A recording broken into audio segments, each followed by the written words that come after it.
ಚಿಕ್ಕಬಳ್ಳಾಪುರ ತಾಲೂಕಿನ ಚಿಕ್ಕ ಕಾಡಿಗೇನಹಳ್ಳಿಯ 47ನೇ ನರಸಿಂಹಸ್ವಾಮಿ ಬ್ರಹ್ಮ ರಥೋತ್ಸವ ಅಪಾರ ಭಕ್ತರ ಸಮ್ಮುಖದಲ್ಲಿ ಸೋಮವಾರ ಅದ್ದೂರಿಯಾಗಿ ನೆರವೇರಿತು. ಇಲ್ಲಿನ ನರಸಿಂಹಸ್ವಾಮಿ ಭಕ್ತರ ಬೇಡಿಕೆ ಈಡೇರಿಸುವ ದೇವರಾಗಿ ಪ್ರಖ್ಯಾತಿ ಪಡೆದಿದ್ದು, ಭಕ್ತರ ಎಲ್ಲ ಸಂಕಲ್ಪಗಳನ್ನು ಈಡೇರಿಸುತ್ತಾನೆ ಎಂಬ ನಂಬಿಕೆ ಇಲ್ಲಿನ ಭಕ್ತರಲ್ಲಿ ಬಲವಾಗಿದೆ. ಪ್ರತಿ ವರ್ಷ ಹೋಳಿ ಹುಣ್ಣಿಮೆ ದಿನವೇ ಇಲ್ಲಿ ಜಾತ್ರೆ ನಡೆಯಲಿದ್ದು, ಈ ವರ್ಷವೂ ಅದ್ದೂರಿಯಾಗಿ ಜಾತ್ರಾ ಮಹೋತ್ಸವ ಸಂಪನ್ನವಾಯಿತು.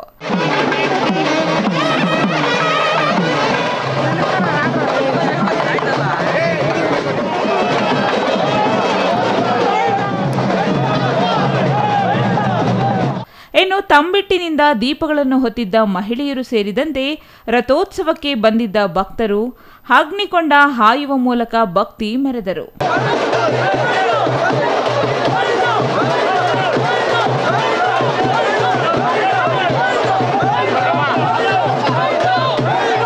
ಅಪಾರ ಸಂಖ್ಯೆಯಲ್ಲಿದ್ದ ದೀಪ ಹೊತ್ತ ಸುಮಂಗಲಿಯರು ಅಗ್ನಿಕೊಂಡವನ್ನು ಯಾವುದೇ ಅಂಜಿಕೆಯಿಲ್ಲದೆ ತುಳಿದುಕೊಂಡೇ ನಡೆದರೆ, ಅನೇಕ ಮಂದಿ ಪುರುಷರು ಕೆಂಡದಲ್ಲಿ ನಡೆಯುವ ಮೂಲಕ ಭಕ್ತಿ ಮೆರೆದರು.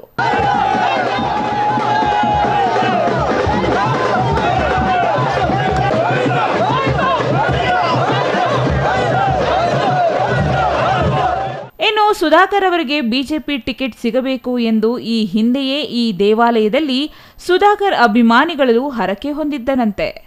ಅದರಂತೆ ಭಾನುವಾರ ಸಂಜೆ ಸುಧಾಕರ್ ಅವರಿಗೆ ಟಿಕೆಟ್ ಸಿಕ್ಕಿದ್ದು, ಮುಂಬರುವ ಲೋಕಸಭಾ ಚುನಾವಣೆಯಲ್ಲಿ ಸುಧಾಕರ್ ಅವರು ಸಂಸದರಾಗಿ ಜಯಶೀಲರಾಗಬೇಕೆಂದು ಕೋರಿ ಅವರ ಅಭಿಮಾನಿಗಳು ದೇವರಲ್ಲಿ ಪ್ರಾರ್ಥಿಸಿ ವಿಶೇಷ ಪೂಜೆ ಸಲ್ಲಿಸಿದರು. ಅಲ್ಲದೆ ರಥದ ಮೇಲೆ ಎಸೆಯುವ ಬಾಳೆಹಣ್ಣಿನ ಮೇಲೆ ಸುಧಾಕರ್ ಅವರು ಲೋಕಸಭಾ ಚುನಾವಣೆಯಲ್ಲಿ ಗೆಲ್ಲಬೇಕು ಎಂದು ಬರೆದು ರಥಕ್ಕೆ ಎಸೆಯುವ ಮೂಲಕ ಸುಧಾಕರ್ ಅವರ ಗೆಲುವಿಗಾಗಿ ಅವರ ಅಭಿಮಾನಿಗಳು ದೇವರಲ್ಲಿ ಪ್ರಾರ್ಥಿಸಿದರು. ಒಟ್ಟಿನಲ್ಲಿ ಹೋಳಿ ಹುಣ್ಣಿಮೆ ಪ್ರಯುಕ್ತ ಹಲವಾರು ನರಸಿಂಹಸ್ವಾಮಿ ದೇವಾಲಯಗಳಿಗೆ ರಥೋತ್ಸವ ನಡೆದಿದ್ದು, ಅಪಾರ ಸಂಖ್ಯೆಯ ಭಕ್ತರು ರಥೋತ್ಸವದಲ್ಲಿ ಭಾಗವಹಿಸಿ ಭಕ್ತಿ ಮೆರೆದಿದ್ದಾರೆ. ಸರ್, ಈ ಪೂಜೆಯ ವಿಶೇಷತೆ ಏನು ಅಂದರೆ, ಈ ನರಸಿಂಹಸ್ವಾಮಿ ದೇವಸ್ಥಾನದಲ್ಲಿ ಏನೇ ಒಂದು ಸಂಕಲ್ಪ ತಗೊಂಡ್ರು ಅದು 100ಕ್ಕೆ 100 ಅದು ನಡೆಸ್ಕೊಡ್ತಾನೆ ನರಸಿಂಹಸ್ವಾಮಿ. ಅದೇ ರೀತಿ ನಾವು ಇದು 3ನೇ ದಿವಸ, ನಾವು ಪ್ರಥಮ ದಿವಸನೇ ಈ ಸುಧಾಕರ್ ಟಿಕೆಟ್ ಬಗ್ಗೆ ಸ್ವಲ್ಪ ಗೊಂದಲ ಇತ್ತು. ನಾವು ಪ್ರಥಮ ದಿವಸನೇ ಆ ಟಿಕೆಟ್ ನಮ್ಮ ಸುಧಾಕರ್ ಅವರಿಗೆ ಕೊಡಬೇಕು ಅಂತ ನಾವು ಸಂಕಲ್ಪ ಮಾಡ್ಕೊಂಡಿದ್ವಿ. ಅದೇ ರೀತಿ ನಿನ್ನೆ ಕಲ್ಯಾಣೋತ್ಸವ ಸ್ಟಾರ್ಟ್ ಆಗೋಷ್ಟೊತ್ತಿಗೆ ನಮ್ಮ ಸುಧಾಕರ್ ಅವ್ರಿಗೆ ಟಿಕೆಟ್ ಅನೌನ್ಸ್ ಆಗಿದೆ. ಅದರಿಂದ ನಮ್ಮ ನರಸಿಂಹಸ್ವಾಮಿ ದೇವಸ್ಥಾನದಲ್ಲಿ ಏನೇ ನಾವು ಒಂದು ಸಂಕಲ್ಪ ಮಾಡಿದ್ರು ಅದು 100ಕ್ಕೆ 100 ನೆರವೇರುತ್ತೆ ಅಂದ್ಬಿಟ್ಟು ಈ ಗ್ರಾಮದಲ್ಲಿ ಒಂದು ವಿಚಾರಣೆ ಇದೆ ಸರ್. ಮೊದಲನೇ ದಿವಸನೇ ನಾವು ನರಸಿಂಹಸ್ವಾಮಿ ಅವ್ರ ಹತ್ರ ಸಂಕಲ್ಪ ಮಾಡ್ಕೊಂಡಿದ್ವಿ, ನಮ್ಮ ಸುಧಾಕರ್ ಅವ್ರಿಗೆ ಆಗಬೇಕು, ಅವರು ಜಯಗಳಿಸಬೇಕು ಅಂತ. ಅದೇ ರೀತಿ ನಿನ್ನೆ ಕಲ್ಯಾಣೋತ್ಸವ ಶುರು ಆಗೋಷ್ಟೊತ್ತಿಗೆ ನಮಗೆ ಆ ಶುಭ ಇದು ಬಂತು, ಸೂಚನೆ ಬಂತು, ಸುಧಾಕರ್ ಅವ್ರಿಗೆ ಟಿಕೆಟ್ ಆಯಿತು ಅಂತ ಗೊತ್ತಾಯಿತು. ನಮಗೆ ತುಂಬ ಸಂತೋಷ ಆಗುತ್ತೆ. ಅವರು 100ಕ್ಕೆ 100 ಈ ಸಾರಿ ಒಂದು 2 ಲಕ್ಷ ಮತಗಳ ಅಂತರದಿಂದ ಗೆಲ್ತಾರೆ. ಆ ವಿಶ್ವಾಸ ನಮಗಿದೆ. ಆ ನರಸಿಂಹಸ್ವಾಮಿ ಆಶೀರ್ವಾದ ಅವ್ರಿಗೆ ಸದಾ ಇರುತ್ತೆ. ನಮ್ಮ ಹೆಸರು ಮುನ್ರಾಜು ಅಂತೇಳಿ, ಚಿಕ್ಕ ಕಾಡಿಗೇನಹಳ್ಳಿ ಗ್ರಾಮ. ನಮ್ಮ ಗ್ರಾಮದಲ್ಲಿ ಶ್ರೀ ಲಕ್ಷ್ಮೀ ನರಸಿಂಹಸ್ವಾಮಿ ದೇವಾಲಯದ ಖಜಾನ್ಸಿ ಆಗಿದ್ದೇನೆ. ನಮ್ಮ ಗ್ರಾಮದಲ್ಲಿ ಸುಮಾರು 47ನೇ ವರ್ಷದಿಂದ ಈ ಒಂದು ಶ್ರೀ ಲಕ್ಷ್ಮೀ ನರಸಿಂಹಸ್ವಾಮಿಯವರ ಕಲ್ಯಾಣೋತ್ಸವ ಹಾಗೂ ಬ್ರಹ್ಮರಥೋತ್ಸವದ ಒಂದು ಕಾರ್ಯಕ್ರಮವನ್ನು ಮಾಡ್ತಾ ಇದ್ದೇವೆ ಪ್ರತಿ ವರ್ಷವೂ. ನಿನ್ನೆ ತಾನೇ ರಾತ್ರಿ ಶ್ರೀ ಲಕ್ಷ್ಮೀ ನರಸಿಂಹಸ್ವಾಮಿಯವರ ಕಲ್ಯಾಣೋತ್ಸವ ಆಯಿತು.